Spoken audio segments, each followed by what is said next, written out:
Dr. Valesian, it's a pleasure to have you on our program. Thank you for taking the time for this conversation with me. I want to start with one of your books, The Timeline of Presidential Elections, How Campaigns Do and Do Not Matter.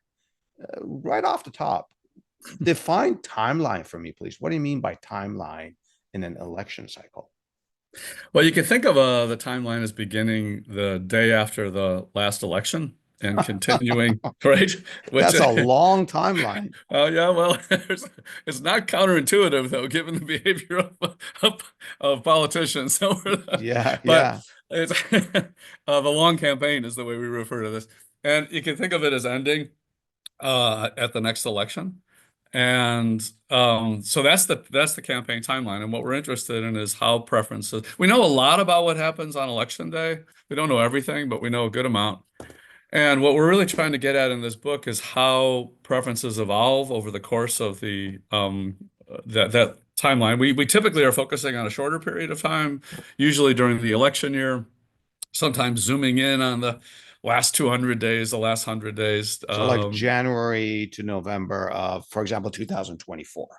That's how we typically do the analysis, and it's partly because you have enough polls, and it's also partly because, as we're going to probably get to, at the beginning of the election year, we don't have that much information about what's going to happen on election day.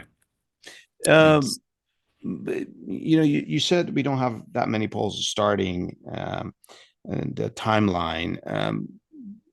I'm wondering, is there a time a period within this timeline where polls are most predictive? I appreciate that it's probably not in the beginning, but is there like a crescendo somewhere, let's say in August? I'm making this up, Dr. Felician, and then it tapers off as you get closer to election day or something like that? well, there's some truth to that, but it's the first half of that I'd say is right. It's the second half that I don't think is quite right. Okay. And what basically happens is, and for this I might pull up a slide if Oh, that's okay. wonderful. Please. And let's see, I need to share. Give me a moment. There we go. There's that. I see your slide. Yeah. There we are. And I just like to, there we go. Okay. Yeah, so what this shows you is The title the of the slide is Polls Vote Prediction by Days Before the Election. right. And so what I'm describing here is the relationship, the statistical relationship between pre-election polls, which are asking like, you know, who would you vote for if the election were held today? There's variation in the question wording, but that's essentially the question that's asked. Mm-hmm. And we have this data going back in time, right? So we have this in 2000 and in 2016 and 2020 and 2016, 2012, and going all the way back in to 1952. And we could assess the relationship between the final vote, and the polls day by day, right? So we could say, what's the relationship between the final vote and the polls one day before, 2 days before, and so on, going back. In this figure, I'm showing you back to 300 days before, which is basically January 1st, right? So Yeah. zero is roughly, the first week of November, and minus 300 at the far left. For those of you who are into plots, the x-axis, the bottom, Mm. and the y-axis plots basically the association. For those of you who are statistically minded, it's the correlation squared, right? Yeah. And so zero tells us that there's basically no association, no correlation between the votes and the polls, and that's where we are 300 days out. And That means one they don't tells have predictive power. they don't have predictive power. Okay. And at the end, when if it was one, it would be perfect. And if you'll notice, even at the very, very end, we don't quite reach one, although we get closer. And so you see there's these periods, right, where we get this ramp up during the sort of winter and spring. That's the primary season, right? We have this slow sort of quiet period, and then we get a lot of movement around, which is the period of the conventions, after which we're a lot higher than when we have much greater predictive power than we did before. And then we see these small gains in in the statistical relationship between the two during the course of the fall campaign. Well, Dr. Go ahead. Vlesion, I'm wondering, why is there a dip in the predictive power of the polls about 100 days before elections? You would think that the slope would continue to go up, right? Yes, that's a very good question, and it's a question we address in the book very directly. Part of the problem with that period between like roughly 150 days out and 70 days out is the conventions are happening at different points in time, and so back in the old days they used to happen a lot earlier than they do now. A few elections ago, a couple elections ago, they were happening later than they did this last time. And so what you need to do, this plot does not take into account the timing of the conventions. And so what you see with a convention is typically it moves the first convention, which is always the out party, moves the polls in the direction of that party's candidate. The other convention, which comes a little bit later, moves it back in their direction. And then, but we end up usually at a different spot, sometimes only slightly different, sometimes substantially different. But the timing of these conventions is varies from year to year.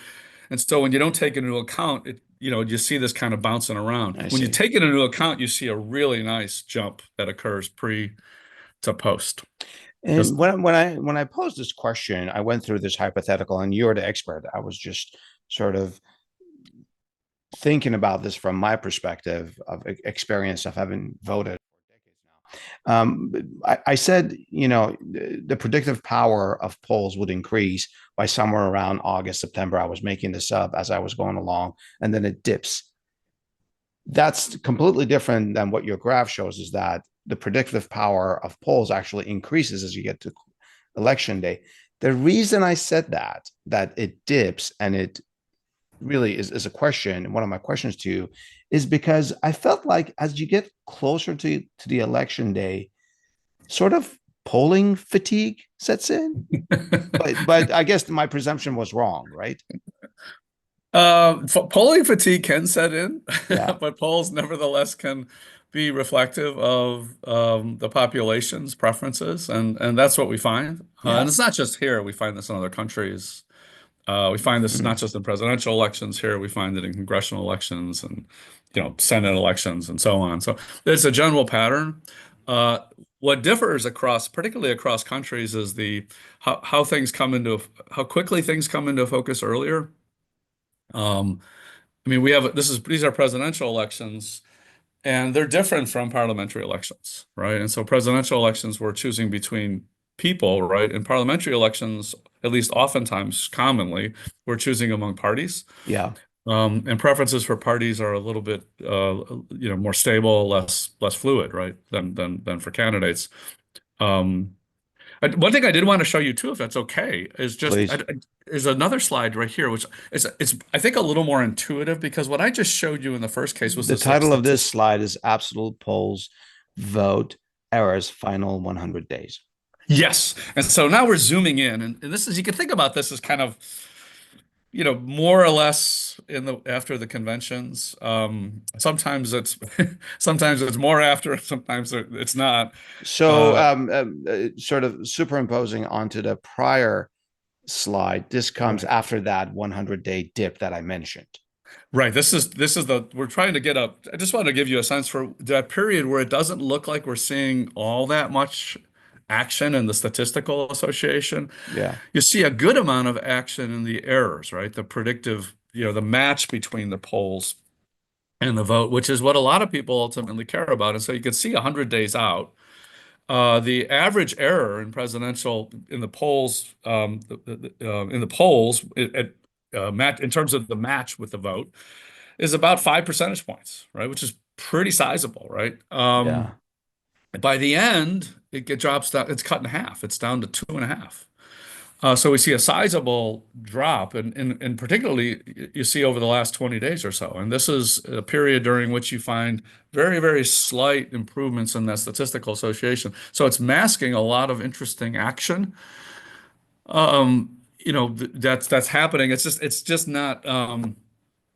it's just not showing up in the first figure. It's Yeah. showing up here, and really where we are, which is maybe maybe very relevant to viewers, is we're sitting at about right 30 days, 20 days out, right? So we're at that period right before we see that final steep decline So in the error polls. rate percentage is less than 5% at this point, based on this graph that goes all the way back to 1952.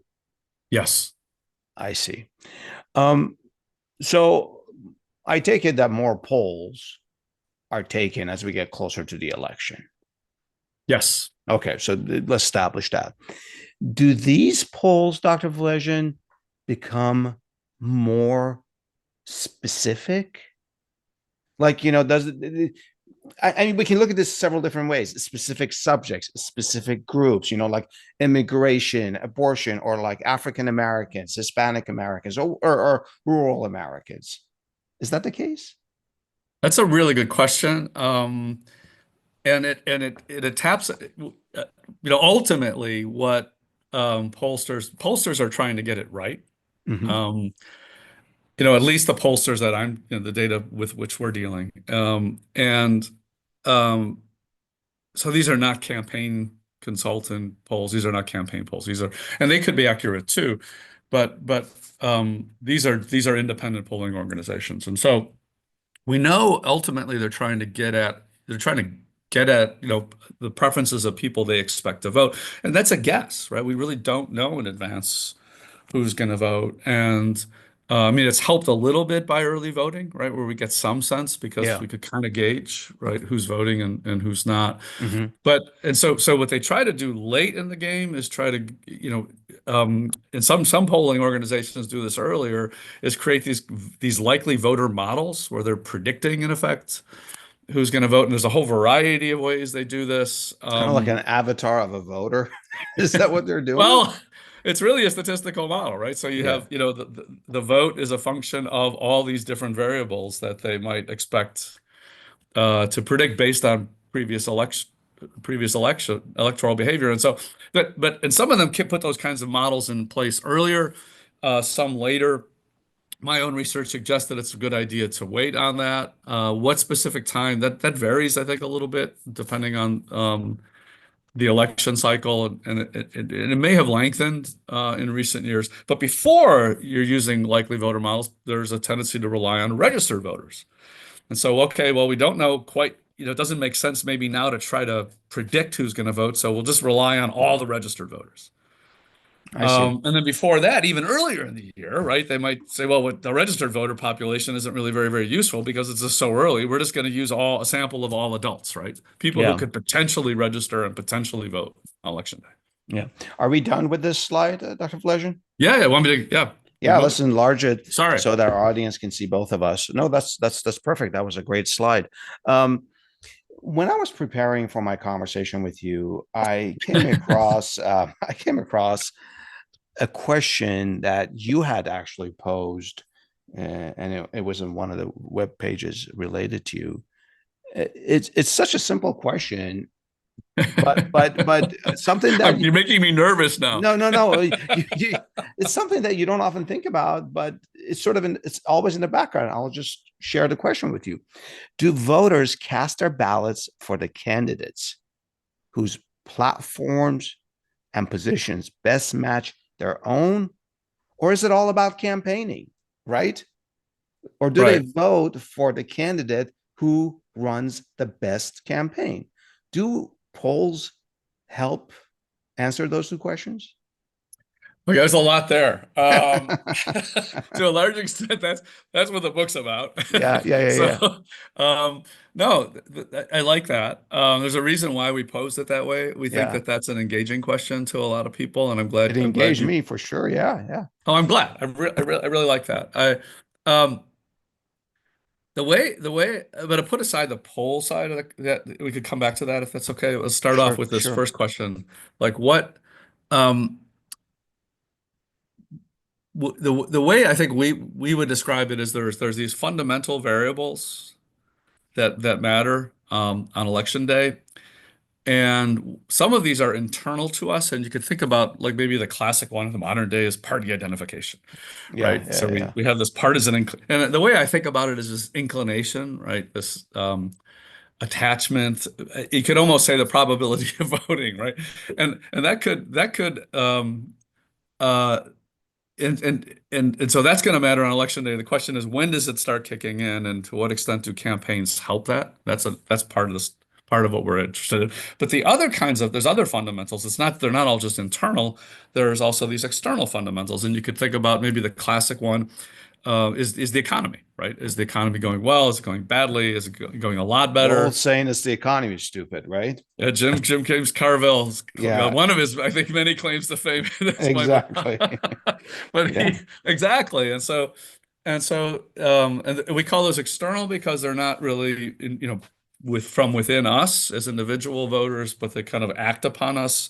Hmm. Related to that, other external fundamentals would be sort of connecting, I think, would be the positions of the parties, the positions of the candidates, and then which can affect the match, right? So I look and say, well, this candidate's too far to the right, this candidate's too far to the left, this one's closer to me, this one's further away. And so you have your internal sort of anchor there, but what they do on the outside, right, also matters because that's the choice on offer. Hmm. Hmm. So and this might seem a little bit counterintuitive, maybe more than a little bit counterintuitive in the modern day, is, but I don't think it is entirely, is you could think of people starting a campaign maybe not sure what they're doing, right? Where these fundamental variables, they haven't, they're not being motivated primarily or completely, right, by their internal fundamentals. The external fundamentals, maybe they're just starting to take that kind of stuff into account, right? Taking Wait, wait, stock. I just want to make sure I'm following. When you say people start a campaign, you're talking about candidates, not the voters start Well, the. no, I'm talking about voters. So voters at the beginning of the Oh, campaign. So, okay. so here we are. And you can think of them as sort of saying, well, who am I going to vote for? And I sure, see. they I have see. a party, but are they using their party to express a preference if a polling organization comes along, say, on January 2nd, January 3rd? Are they taking into account? So that's one of the big internal fundamentals, but there are others. And then are they taking into account the economy yet, or are they just starting to take stock and evaluate that Yeah. uh, as the campaign kicks off in January, say the election year campaign? And so what we're interested in is these things matter. Other things, lots of other things matter. And we could talk about that if you want. But what's really interesting to us is how they come to matter during the course of the election cycle. And campaigns we see as really important in bringing those things home to voters. So they bring home the fundamentals, those things that ultimately drive their votes on election day. So they're Um, really means to the ends, not end of a vote, not the ends unto so themselves. your experience with studying polls seems to suggest that there's not a clear answer that which one trumps the other. Campaigns are a means for bringing platforms and issues to voters that they care about or convince them that they should care about Right, those. right, precisely.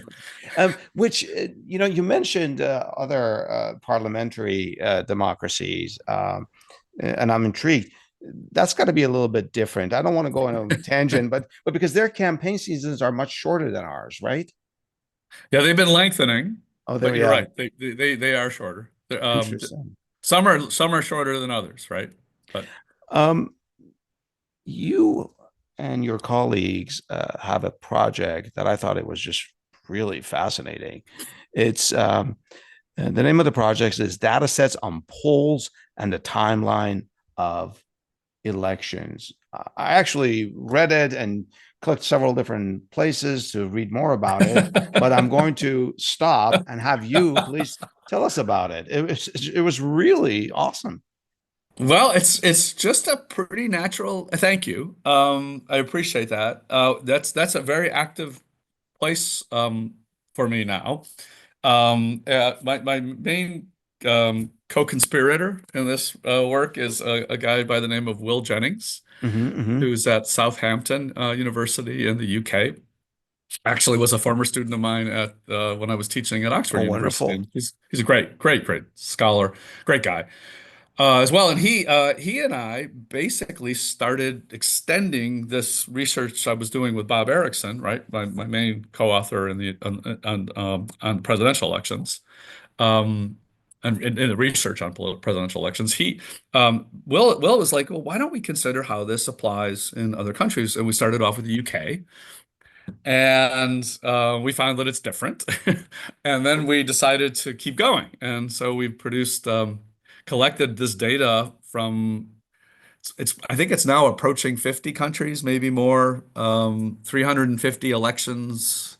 I Yeah, think what there's I 12. have here is about 50 countries. It goes back to 1942, and you got 30,000 pre-election polls.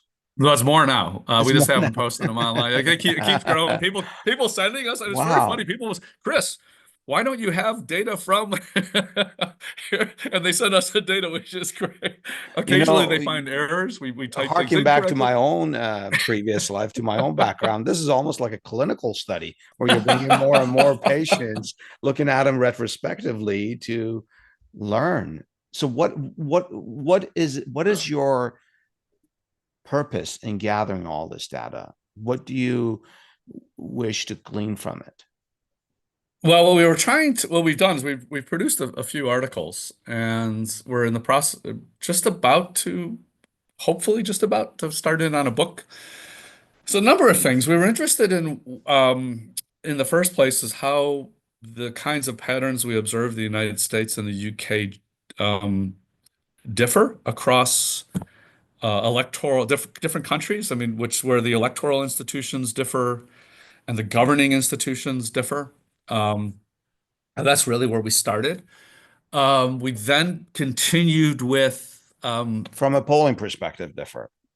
yeah, well, Yeah. the evolution. It's really what we're interested in here is this to begin with the evolution of preferences. Do they come into place?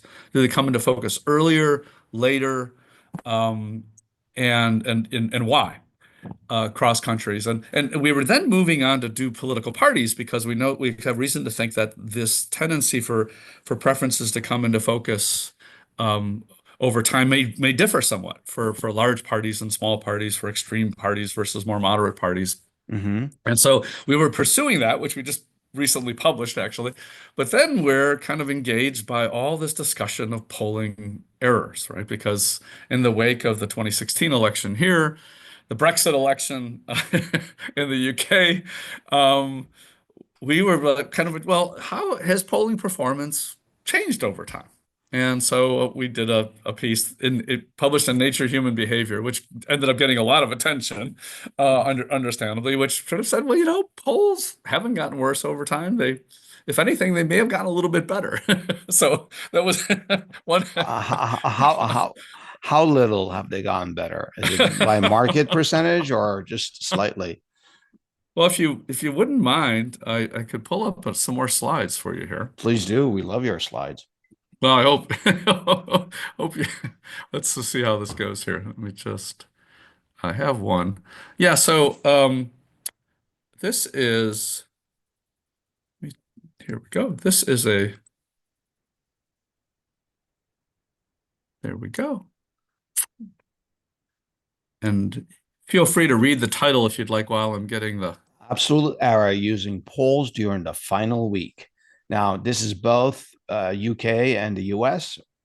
this is every there's 40 some countries here. There's about 1,200 parties. There's like 300 some elections. Oh, As you wow. can see, Okay. going all the way back in to about 1942. Yeah. This analysis which is I'm just using the figure it hasn't changed much updated, but this is basically the figure that we use in the publication in Nature. And what you can see is there's a lot more countries and a lot more polls, right? A lot more dots. Each dot is a poll error, right? In a particular election. So that's so if back you had one election in 1942, you had four elections in 47 or so, and you can see it continuing all the way up. And so, sorry, and yeah, for all parties, all elections combined. And And what by you'll see, era, do you mean like they got it wrong entirely of who's going to well, win? Is that what you mean? if you took the poll margin, the poll share, and matched it up with the vote share, and if they were exactly the same, you would have zero error. And that would Okay. be, you would see if that were the case, and sometimes you get that, right? It would be right at the bottom of this figure. Um, but sometimes you get really big errors, right? And you could have 5 or 10 or 15 points. You could see in some of these you get some pretty big errors. And you get more spread later, like as you get closer to where we are today. And that's mostly because you have more data, right? And so you get some good ones and some bad ones.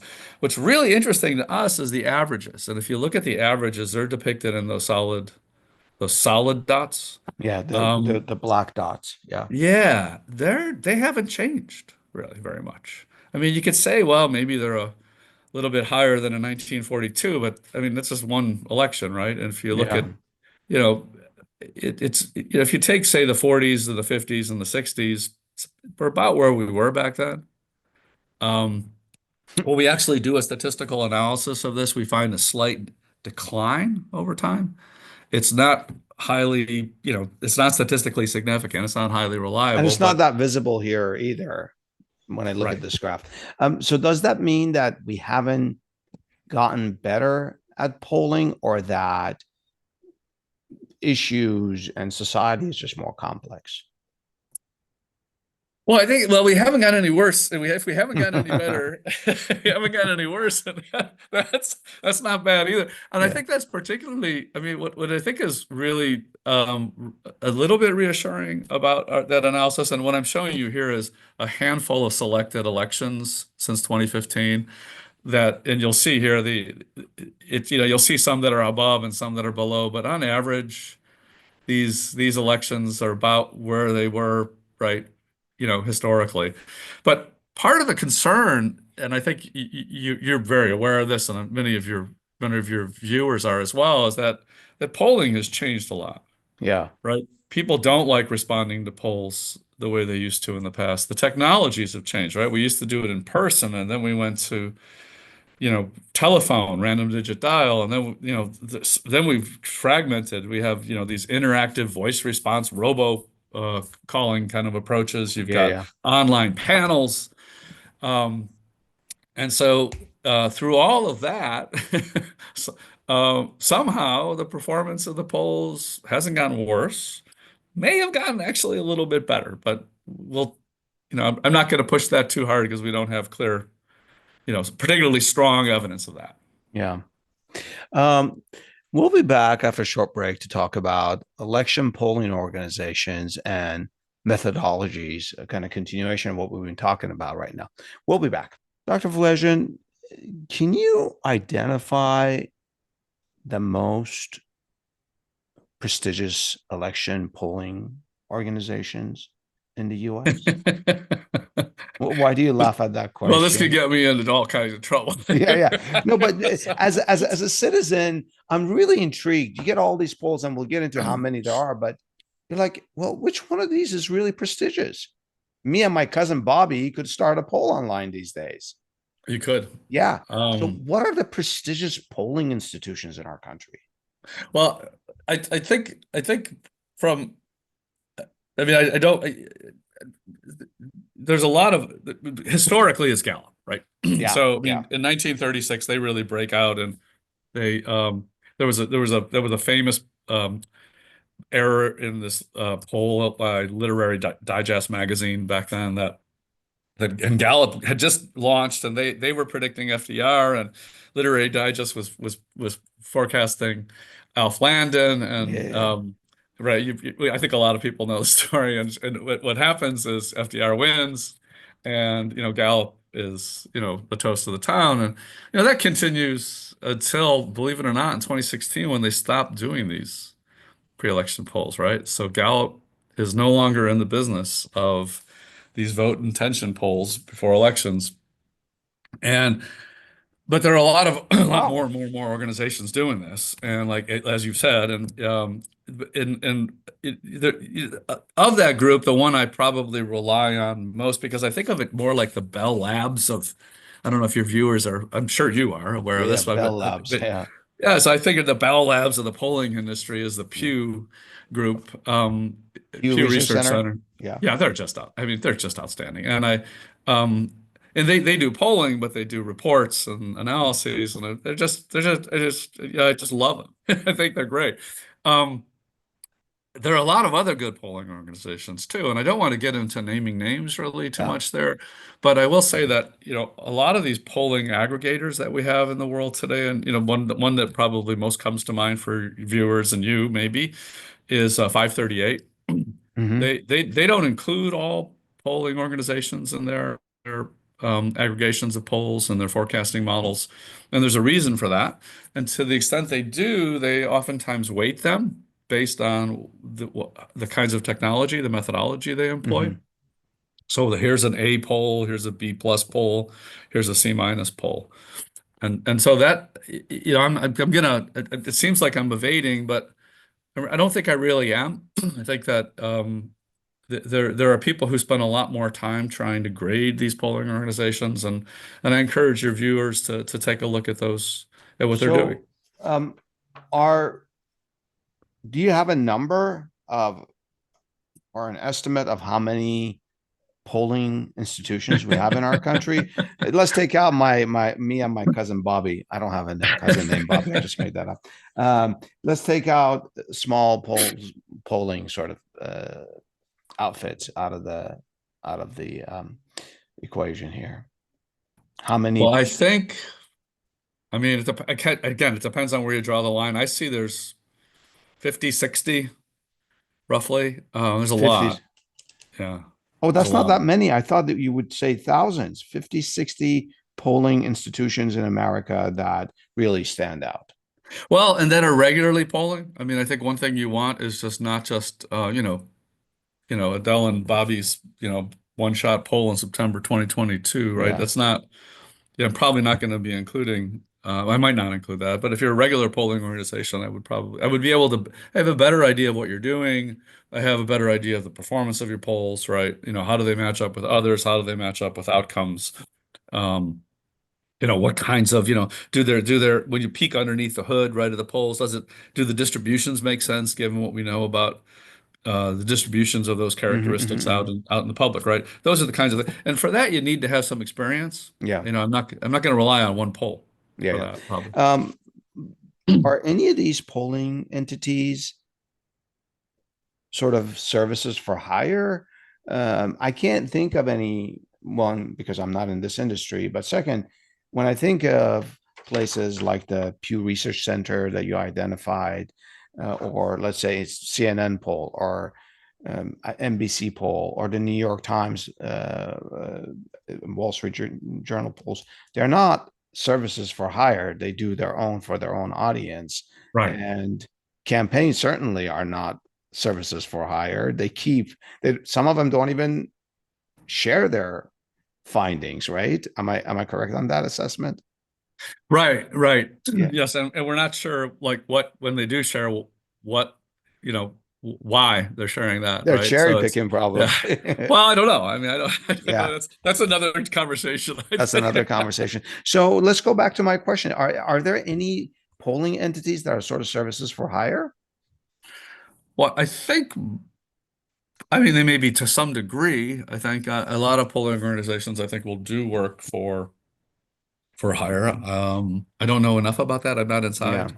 Yeah, Um, yeah. to the extent that's true, but I don't see a problem with that as long as they're, um, as long as I mean, in one sense, I mean, you could have a New York Times or a Wall Street Journal come in and hire a survey organization to do something for them, right? And Yeah. presumably they're going to be interested in the truth because they want to be able to reflect that in their reporting, right? And I think I mean, one of the reasons why I think if you think back to modern day, it's really, really inexpensive to run polls. But I mean, you think back to, 20, 30, 40, 50 years ago, it's really expensive to do this stuff. Yeah.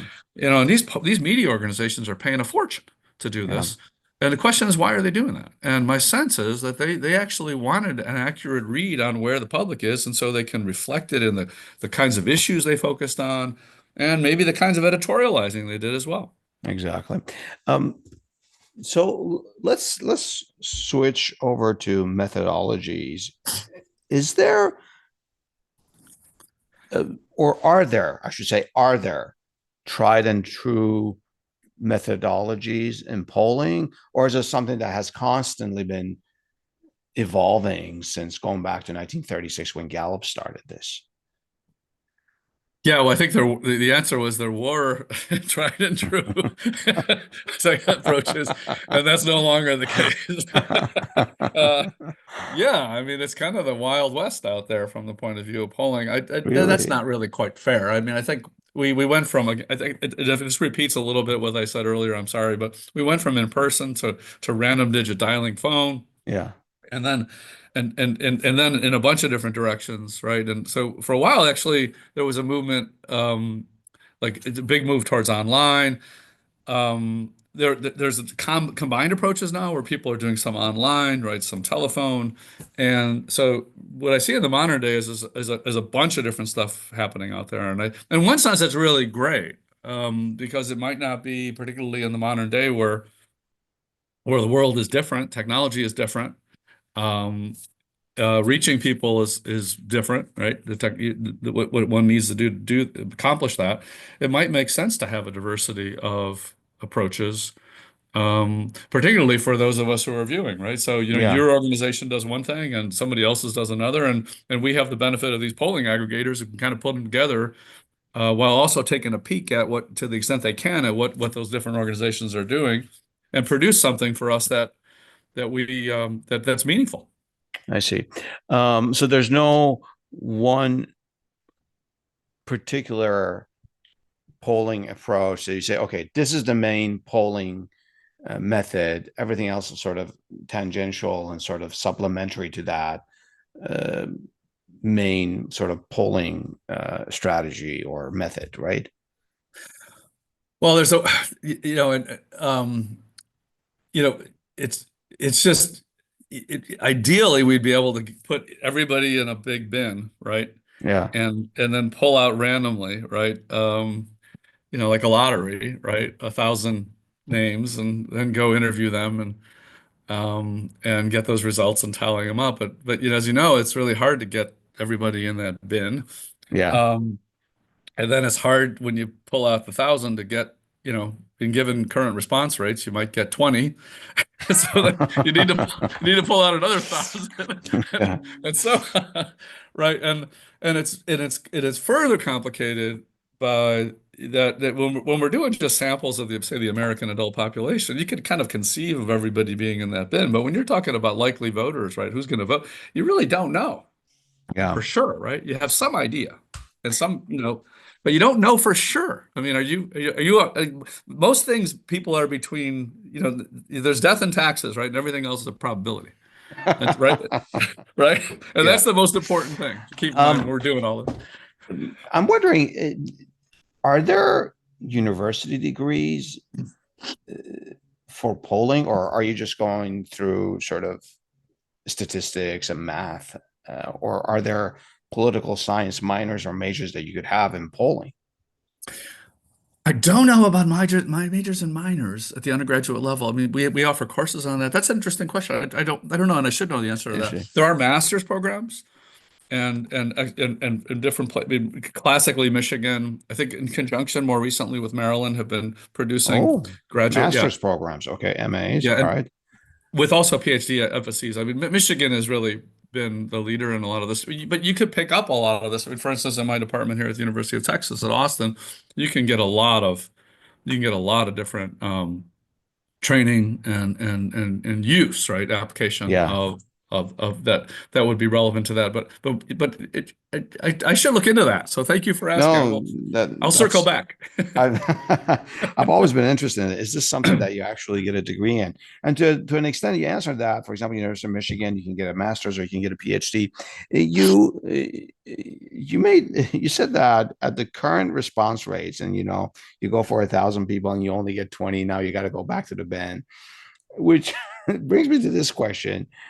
Um, I've voted for a long time, and I've never participated in any polls. I haven't avoided it. It's just I don't know why it's never happened. I just have never participated in any polls. So I was curious about this over the weekend. Again, in preparation for this, I called a few friends. This is not, a study, and I asked them. I said, "Hey, have you ever been in a poll?" And I picked friends who actually and family members have voted, um, and none of them had ever participated in polls. So who the heck are these people that participate in polls? Again, I want to be clear. I'm not avoiding them. It's just I don't know. I've just never participated in a poll. Have you? Yes, it's Yes. funny you say this. You're It's a really better funny you say. citizen than I No, no, no. am. I don't know about that. I think I'm Yeah. luckier. I think is the way, or less lucky, depending on Let's look how at you that's view this. funny. It actually happened when I was a graduate student at the University of Iowa, and Gallup came, knocking on the door, and so I spent an hour with the Gallup. An hour. Oh Truly, wow. it was long. It was a long, yeah, a long Wow. survey. But we had coffee and Yeah, yeah, chatted and stuff too. yeah, But and I have been contacted two other times, right? But I mean, I think we're all contacted by political organizations, right? So parties and campaigns, and that's maybe I don't um, remember hanging up on him. Maybe that's what it was.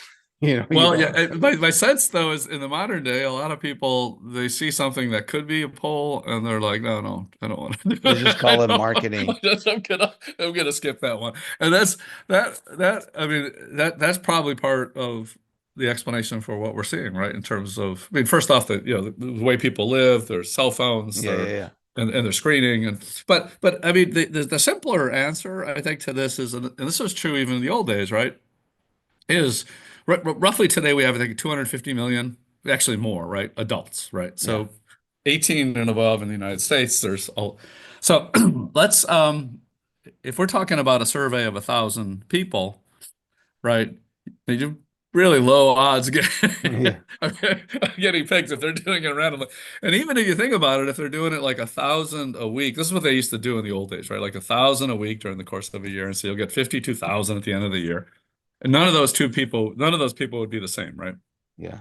Um, but 52,000 divided by 250 million, I don't have that number right offhand, but I mean, you're looking at a really small Yeah. number. And so, I mean, lightning is more likely to hit you, right, in your lifetime than that happening. And certainly, certainly in that year. But the so So it's that's not an the case important, that they go after the same people. For example, well, let's say some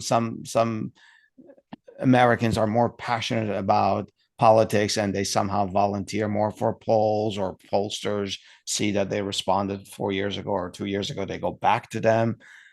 Is there some sort of easy go-to?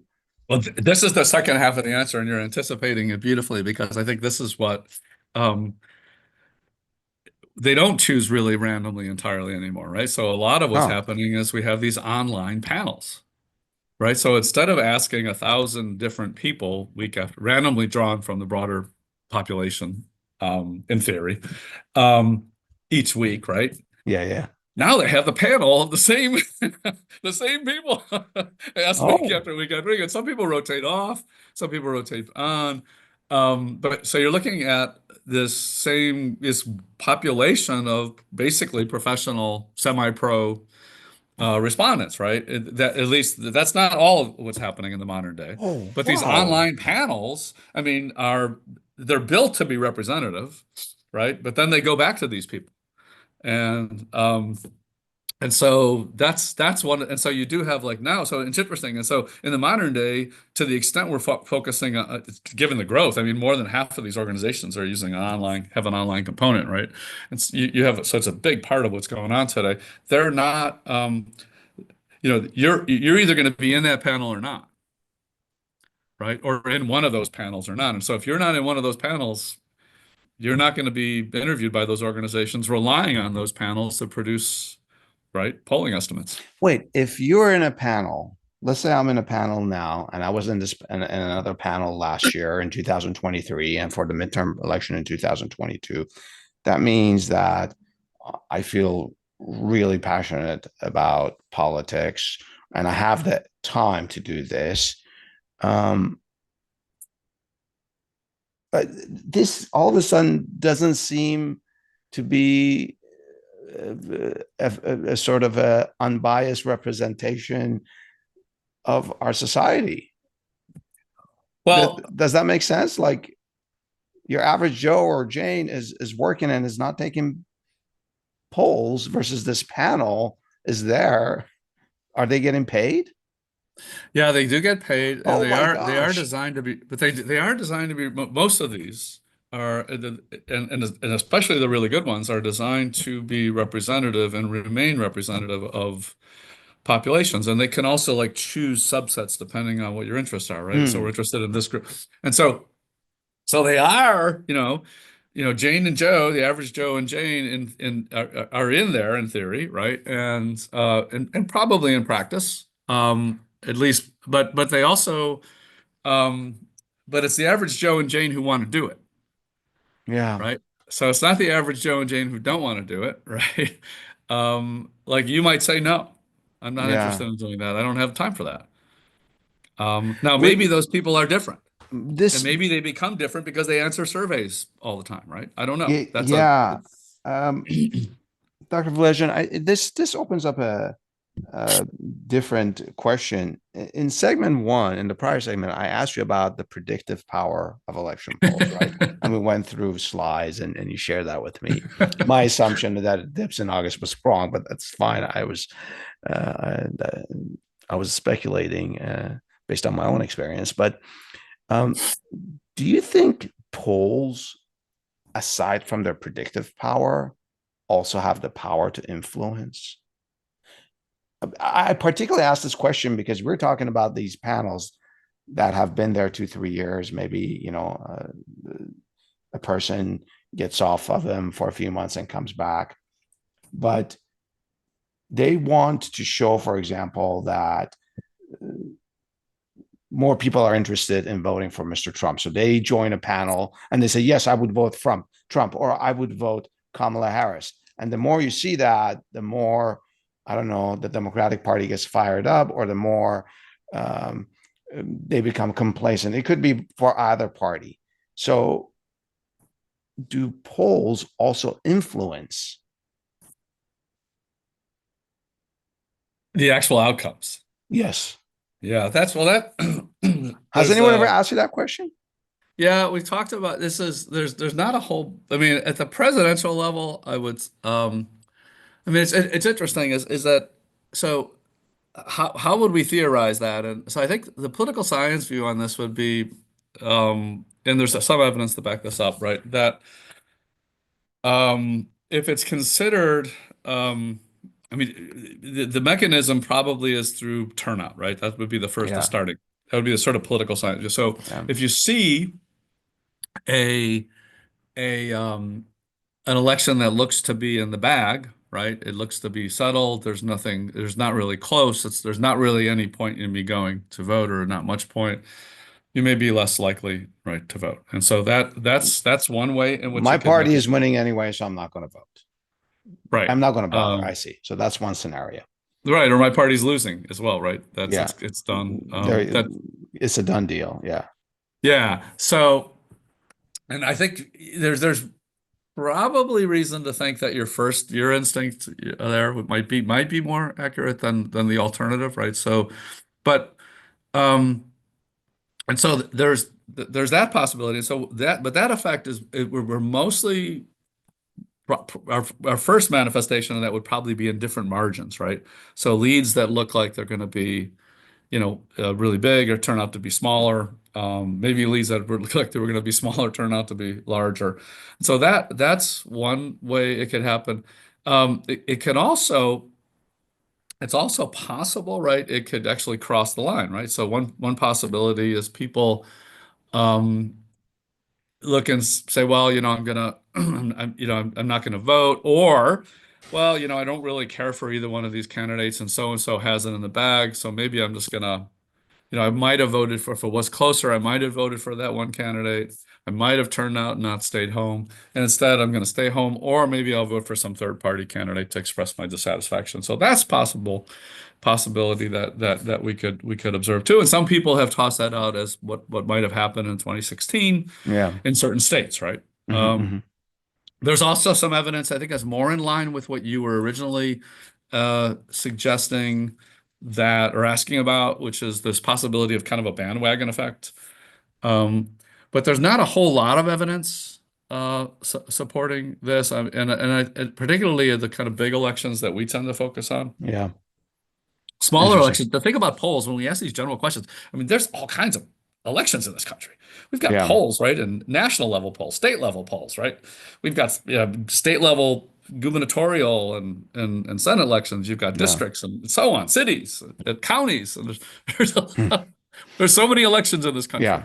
And then the impact of the polls, the sort of the question that I was asking, the potential influence of the polls may be different at different levels. Yeah. And there could be Um, cross-contamination as well, right? exactly.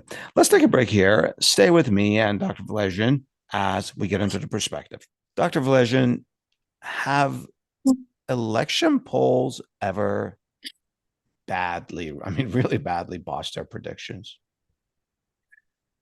We talked a little bit about 1936 presidential election, and I'm going to focus here on the presidential elections because Sure, sure. we could talk forever about right other kinds of elections where polls have, Exactly. have gone Yeah. wrong. But at the U.S. presidential elections, there's a 36 election between FDR and Landon where one polling organization got it dead wrong, but the other one, right, Gallup got it right, and that really was a really critical starting point, right, for Yeah. Gallup and scientific polling. I mean, really a big event, I think, in the polling industry. But 1948, scroll forward a little bit, and things don't go so well there. And and that's and it's an interesting case because if you look at the data, and this is something that I have, Bob and I and others have harped at over the years, and it seems to come back. And I'm going to share a couple more cases where it came back as well. But if you maybe mostly, usually not with such dramatic consequences. But if you looked at the polls, there weren't a lot of polls, right? This was 1948. Yeah. But you see the lead, right? The Dewey lead is shrinking, right? As Yeah. you go through time. And it's about 5 points. And then it looks like the polling just stopped, right? Kind of early. And I think my sense is that had they kept going, they might have captured, right? This Interesting. When did the Dewey, when did the polling stop? I don't recall exactly offhand, but I think it was like 10 days 10 out. days, 10 It days was in before. October, I Oh, think. okay. Um, could be longer than that. Yeah. Yeah. You Yeah. remember they weren't tracking polls and all this kind Exactly. of Yeah. thing. Yeah. But scroll ahead, 1964, Johnson is like winning in a rout, it looks like, and they just stopped polling again. It was like 14 days out, right? And so Wow. Johnson wins in a rout, but the poll error is huge, right? And it's not surprising because what we find is that poll leads tend to shrink. They don't always shrink leading up to election day, and there's a whole bunch of reasons for that, which we could get into if you're interested. But 1980, similar kind of thing. We observe in 2016 is a case where we um, we it looked also like things were going to be kind of clear cut. And at the national level, it turned out to be that way. But in states, right, It didn't. there, yeah, and it looks like based on the analysis that a bunch of us have done, the American Association of Public Opinion Research, after 2016, and they also came back in 2020 and did it after Mhm. 2020 because of other errors, found that a lot of it had to do with sort of late voting again, right? So people, still the undecided splitting for Trump. Um, Wow. Maybe that So was Comey. Maybe that was something else. We're not exactly sure. Sorry. 2016. So that was Miss Rodham Clinton versus Mr. Trump, and 1980, Carter and Reagan. Yeah. What was I But thought Reagan was doing really well in the last few weeks before the election. Maybe my memory. Uh, is wrong Yeah, here. well, but Carter was doing well before that, right? So it was like, things were very volatile in Uh, 1980, certainly by comparison with what we observe in the Interesting. modern day. If you remember in 2016, it looked like a crazy election campaign, but the worst that ever got for Trump in our polling data was 47%, 40, and actually a little bit above 47%. So it was never, wasn't 1964, that's for sure. 60-40 or 70-30, which is which is what the polls were showing. It didn't quite work out Wow. So that in way. 1964, polls were showing 70% for LBJ. Yeah, but what that again, that was like a couple weeks out, That's it. and And it was things much closed. closer, Yeah. even though he won, it was much closer. Is there, I think your explanation has already answered the question that I'm about to ask. I'll ask it anyway to make sure I don't miss this Sure. point. Is there a polling differential that between candidates that is considered a certainty in predicting who wins? So let's say, like, there's I mean, you were just saying LBJ 70-30 or 60-40 is like 10%, 15% a good polling differential. And you said, that's it. Ms. Harris or Mr. Trump is going to win because the difference is so huge that it just cannot be overcome. It's a tough question it's a tough question to answer, and I appreciate this question, and I think it's a good one because I think we all walk around with this idea in our head like, well, if it's 54-46, right? The electoral college doesn't matter, right? Yeah. But that's what it's, my sense is that Well, that the gap, electoral college is a whole different. right? No, Actually, no, no, no, right. we have an interview coming up specifically on the electoral college. But as far But as the voting, the national vote. yeah, yeah, yeah. Yeah, so right. My sense is that um I could say something similar. Well, it's 52-48 and it's we could count on it, right? Yeah.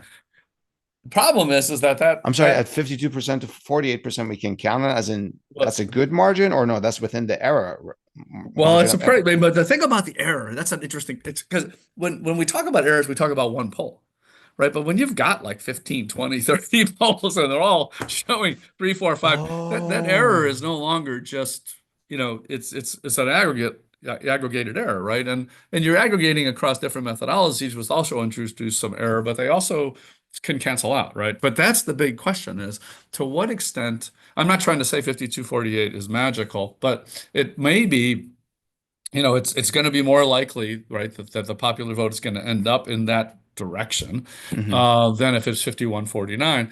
But the problem is it's not a sure thing. And you could think, again, there's death and taxes and everything else is a probability, and so those probabilities are closer to 50-50. When you get out to 55-45, when you get out to 60-40, it changes, right? And a lot of Yeah, that's going to depend on how many undecideds are sitting out there, right?